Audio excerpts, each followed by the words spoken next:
Bonjour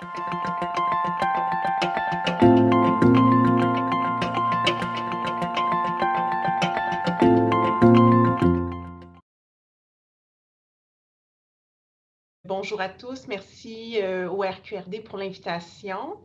Je m'appelle Caroline Arbour, je suis professeure agrégée à la Faculté de sciences infirmières de l'Université de Montréal et chercheuse à l'Hôpital du Sacré-Cœur. Et aujourd'hui, je viens vous parler vraiment d'une technologie portable que nous avons utilisée dans nos travaux pour l'évaluation des besoins énergétiques des patients victimes d'un traumatisme crânio-cérébral et fortement sédationnés à l'unité des soins intensifs. Je n'ai pas de conflit d'intérêt. Donc, ce qu'on sait là, sur le plan clinique, c'est que l'évaluation de la douleur et également le monitoring de l'analgésie, c'est extrêmement complexe chez les clientèles qui sont incapables de communiquer à l'unité des soins intensifs. Pour la clientèle traumatique crânienne, une douleur adéquatement traitée et soulagée est très importante pour promouvoir la récupération de ce groupe d'individus-là. Donc, c'est important pour tout le monde, mais chez ce groupe-là, ce qu'on sait, c'est qu'une douleur qui est sous-détectée et donc le plus souvent des cas sous-traités, entraîne des complications, notamment des difficultés de ventilation et de perfusion, puis également à court, moyen terme, là, de l'agitation psychomotrice, puis un retard vers le transfert en réadaptation pour ces patients-là. Puis à l'opposé, bien, si, comme clinicien, j'administre des opiacés un peu plus à l'aveugle, c'est-à-dire sans indication claire que ces patients-là en ont réellement besoin, bien, ça entraîne d'autres complications plus subtiles, mais bien présentes. On peut penser notamment, comme chercheur en douleur, à des troubles d'hyperagésie, puis éventuellement là, de la douleur chronique. Chez les patients qui ne sont pas capables de communiquer aux soins intensifs, on recommande fortement aux cliniciens d'utiliser des grilles comportementales qui ont été validées dans le domaine pour évaluer la douleur, puis également ajuster la médication en conséquence des scores comportementaux. Donc, quand je parle de comportement, on parle d'expression faciale comme une grimace. Également, il y a des éléments un petit peu plus subtils comme les comportements de protection, la tension musculaire. Mais bref, on demande aux cliniciens de porter attention à ces signes-là. Malheureusement, chez la clientèle traumatique crânienne qui sont sous l'effet de sédatifs, là, ces comportements-là sont très atténués, puis même parfois même, là, selon le dosage des sédatifs, sont parfois même complètement supprimés. Donc, on ne peut pas les utiliser vraiment. Par rapport aux signes vitaux, quand je parle de signes vitaux, je parle de fréquence cardiaque, de fréquence respiratoire et aussi de pression artérielle. Ces signes-là sont très accessibles pour les cliniciens qui travaillent aux soins intensifs, c'est-à-dire qu'on a un monitorage continu des paramètres vitaux des patients. Malheureusement, les études rapportent que ces signes-là ne sont pas très fiables pour détecter la présence de douleur. Et ce, même si on utilise de l'appareillage très sophistiqué, là, en fait, il manque de précision. Donc, les signes vitaux semblent fluctuer de manière similaire lors d'une procédure douloureuse et non douloureuse. Donc, là, pour discriminer, c'est un peu difficile. Ils ne sont pas tout le temps non plus associés à l'auto-évaluation de la douleur des patients. Et également, on peut penser que chez des clientèles aussi malades que les patients qui sont présents aux soins intensifs, sont influencés par les paramètres hémodynamiques là, de cette clientèle-là. En réponse à toutes ces limites-là, il y a des études qui émergent dans le domaine de l'anesthésie notamment, qui montrent que l'évaluation de la dilatation de la pupille à l'aide d'un vidéopupillomètre est une mesure assez fiable et robuste pour monitorer le niveau d'analgésie des patients. Donc, c'est excellent. En fait, on est très content d'avoir accès comme clinicien à des indicateurs physiologiques qui peuvent nous aider à évaluer la douleur de clientèle complexe. Néanmoins, le problème avec la dilatation pupillaire, c'est pas tant que je suis pas capable de la mesurer aux soins intensifs. En fait, je suis très capable de la mesurer. C'est que pour déclencher ce réflexe-là, je dois faire mal au patient. C'est-à-dire, je dois appliquer une stimulation nociceptive pour éliciter ce réflexe-là. Et c'est un peu contre-intuitif dans un contexte de clinique où ce qu'on veut, de manière optimale, prévenir autant que possible la douleur. Puis également, on a plusieurs clientèles qui sont très vulnérables au stress et aux stimulations nociceptives, aux soins intensifs. Et la clientèle traumatique crânienne en est une. On veut à tout prix, on veut limiter les stimulations qui ne sont pas nécessaires pour éviter une augmentation notamment de la pression intracrânienne puis causer des blessures cérébrales additionnelles. Donc, face à cette problématique-là, donc, on s'est intéressé comme équipe à savoir, mais est-ce qu'il existe d'autres réflexes pupillaires que je peux documenter par l'entremise d'un pupillomètre, mais qui ne nécessitent pas l'application d'un stimuli nociceptif pour être élicité et qui pourraient donner de l'information par rapport à l'état analgésique des patients. Donc, le réflexe photomoteur ou le réflexe lumineux, là, il y a différents noms, là, c'est le pendant peut-être parasympathique du réflexe de dilatation pupillaire qui est accessible par l'entremise d'un pupillomètre, sauf que pour être élicité, on fait juste envoyer un flash lumineux au niveau de la pupille. Donc, un flash lumineux, normalement, ça ne devrait pas faire mal. Et puis, dans d'autres études récentes, bien, on a montré des super belles corrélations entre les fluctuations de ce réflexe-là et puis la présence de douleur, autant sur le plan auto-rapporté que des signes comportementaux de douleur chez différentes clientèles, mon Dieu, je dirais en souffrance, donc les femmes en travail et puis également la clientèle pédiatrique là, dans un contexte de chirurgie élective. Donc, nous, on voulait voir tout simplement si les fluctuations du réflexe photomoteur pouvaient être aussi performants que le réflexe de dilatation pupillaire pour prédire les comportements de douleur, puis les concentrations sériques d'opiacés chez les patients traumatiques crâniens sous sédation à l'unité des soins intensifs. Sur le plan de la neurobiologie, ça faisait du sens parce que tous les réflexes pupillaires il projette d'une façon ou d'une autre avec les régions du tronc cérébral qui sont associées à la perception consciente. Là. Donc, ça faisait du sens qu'on essaye à tout le moins de voir. Là. Donc, cette étude-là faisait office de preuve de concept. Là, puis, comme je vous l'ai dit, on a comparé les fluctuations de la pupille, autant au niveau du réflexe photomoteur que du réflexe de dilatation pour prédire les comportements de douleur pendant une procédure nociceptive calibrée. Puis on a regardé l'association avec les taux sériques de fentanyl, qui est la molécule opioïde qui est la plus utilisée aux soins intensifs dans les premiers jours d'admission, mais également le propofol, qui est un agent sédatif puissant, puis qui, à forte dose, a également des propriétés là, analgésiques.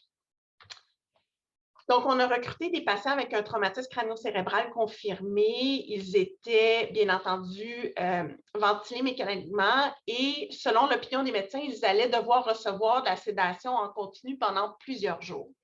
Nous avons exclu les participants qui, pour une raison quelconque, avaient une condition médicale qui pouvait interférer avec la mesure des pupilles. On parle notamment de l'œdème au niveau des yeux là, qui empêchait l'ouverture des pupilles, des paupières, excusez-moi. Également, on peut penser à des gens qui avaient des lésions au niveau des nerfs optiques. Quand on a un accident de voiture puis il y a des éclats de verre dans les yeux, ça arrive que certains de nos patients aient ce type de lésion-là. On a également retiré les participants qui, pour une raison quelconque, ne pouvaient absolument pas bouger. Donc, soit qu'ils avaient une lésion complète au niveau de la moelle ou encore une fois qu'ils avaient des médicaments avec des bloqueurs neuromusculaires là, qui empêchaient là, totalement la présence de comportement. On a observé ces patients-là pendant les 3 premiers jours d'admission aux soins intensifs, tout simplement parce que sur le plan clinique, c'est la période d'admission où les patients reçoivent les plus hautes concentrations de doses de sédatifs. Donc, c'est la période qui est charnière dans la trajectoire de soins. On a observé les patients à toutes les 2 heures pendant le quart de jour, là, donc entre 8 heures le matin et 4 heures l'après-midi. À chacune des observations, on prenait une mesure du réflexe photomoteur et ensuite, on prenait une mesure de dilatation pupillaire qui était illicitée à l'aide d'un stimuli calibré. Et pendant qu'on prenait la mesure de dilatation, il y avait un observateur externe au chevet du patient qui documentait les comportements de douleur de manière simultanée. Et puis, à la fin de chacune des journées de collecte de données, on prenait un dosage sérique de fentanyl et de propofol. On a élicité le réflexe de dilatation pupillaire et les comportements à l'aide d'une procédure calibrée et standardisée d'un patient à l'autre. On a choisi d'appliquer un algomètre au niveau du lit de l'ongle parce que ça réplique un peu la procédure qu'on utilise pendant les examens neurologiques de cette clientèle-là. En fait, en clinique, là, c'est pas très glamour, là. On n'utilise pas on prend un crayon, puis en fait, on fait mal au patient sur le bout de l'ongle. Puis les gens pensent que ça fait pas mal, mais ça fait très mal. Mais là, nous, pour les fins de la recherche, en fait, on a utilisé un algomètre juste pour être sûr qu'on appliquait la même pression d'un patient à l'autre. Et ensuite, pour mesurer la pupille, j'ai utilisé un vidéopupillomètre qui est approuvé par Santé Canada, homologué, tout ça, là, tout le kit. Et qui donne bien sûr des pourcentages de constriction et de dilatation bien précises, mais qui donne aussi d'autres métriques qui vont pouvoir être explorées au fur et à mesure que ma cohorte va grossir. Et enfin, les comportements de douleur ont été documentés à l'aide d'une grille comportementale qui est validée et recommandée. Donc, cette grille-là regardait 3 items principaux, l'expression faciale, les mouvements corporels des membres supérieurs et la compliance du patient avec la ventilation mécanique. Et un score supérieur à 3 est considéré par certains auteurs comme un signe potentiel de douleur. Donc, on a 15 patients qui ont participé à cette preuve de concept-là. Ils étaient âgés en moyenne de 54 ans, en majorité des hommes, avec un traumatisme crânien sévère pour la plupart, et tous portaient un capteur de pression intracrânienne, ce qui est important parce que ça peut être un facteur confondant si c'est mal contrôlé, là. Tous avaient des perfusions continues de fentanyl et de propofol.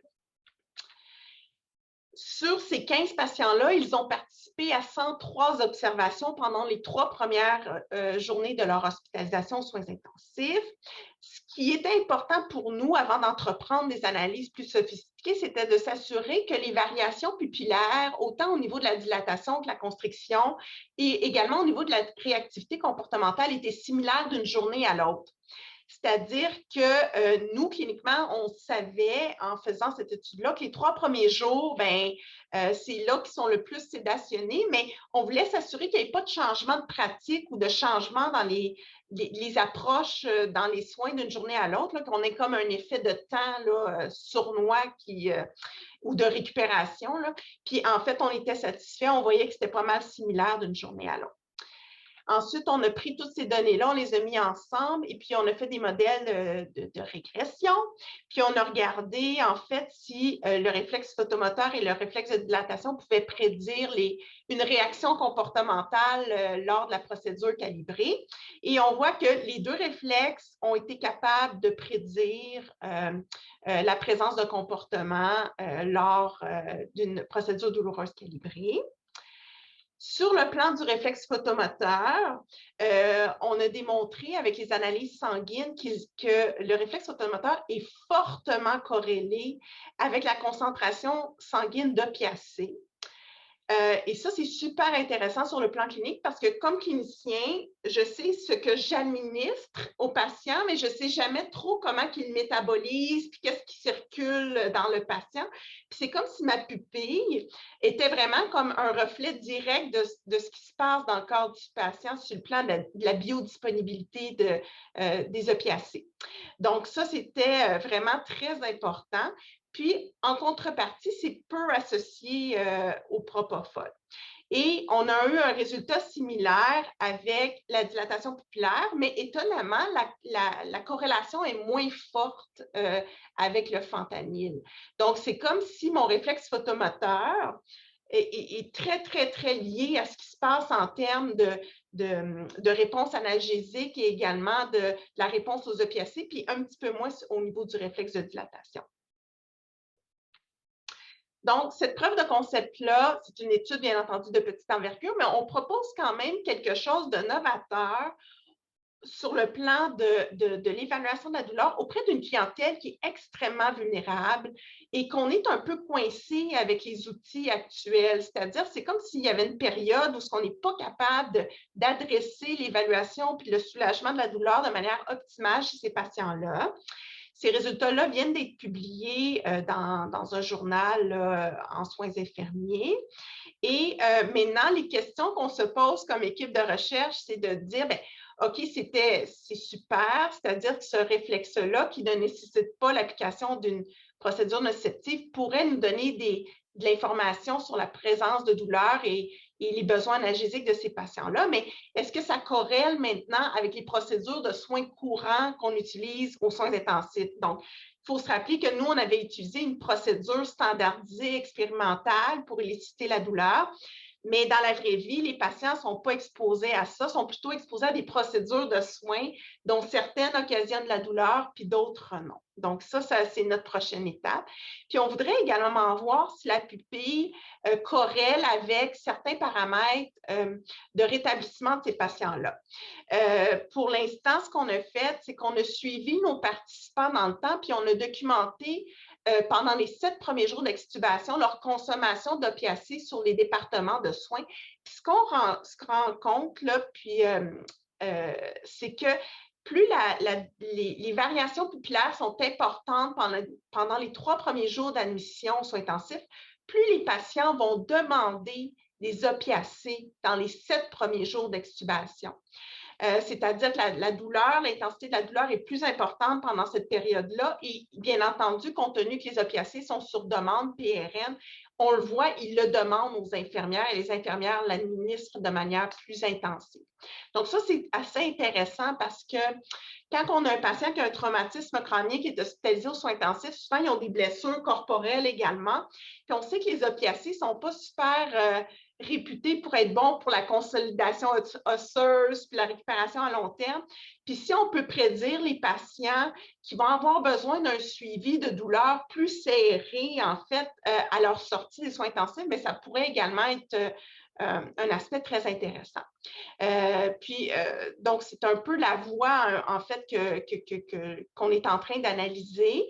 Et puis, peut-être que je vais être capable de venir vous présenter un midi là, des résultats là-dessus de manière plus poussée, mais je tenais à vous en parler. Là. Puis, je veux aussi vous dire qu'il y a d'autres chercheurs dans le réseau qui sont reconnus à l'international pour valider des technologies de pointe dans un contexte de soins intensifs. Je pense notamment à Céline Gilina, là, qui est affiliée à McGill, qui a récemment publié un article sur une technologie portable qui s'appelle le Nociception Level Index, le NOL. Puis, elle a fait une super belle étude avec une clientèle de chirurgie cardiaque. Bien entendu, c'est d'autres paramètres. Donc, le NOL s'intéresse à des mesures multimodales de variabilité cardiaque notamment. Là. Mais c'est juste pour vous dire que c'est un domaine qui est en émergence et que ça répond à un besoin clinique quand même particulier, criant, et puis qu'il existe d'autres types de technologies également. J'aimerais remercier les co-chercheurs qui m'accompagnent dans ce projet, les étudiants qui ont été impliqués là-dedans, bien entendu, les patients et surtout leurs familles qui acceptent de participer parce que les patients sont inconscients au moment de leur participation à l'étude. Donc, c'est vraiment les familles qui nous font confiance et qui acceptent que leurs proches participent à nos études pendant leur hospitalisation. Merci beaucoup.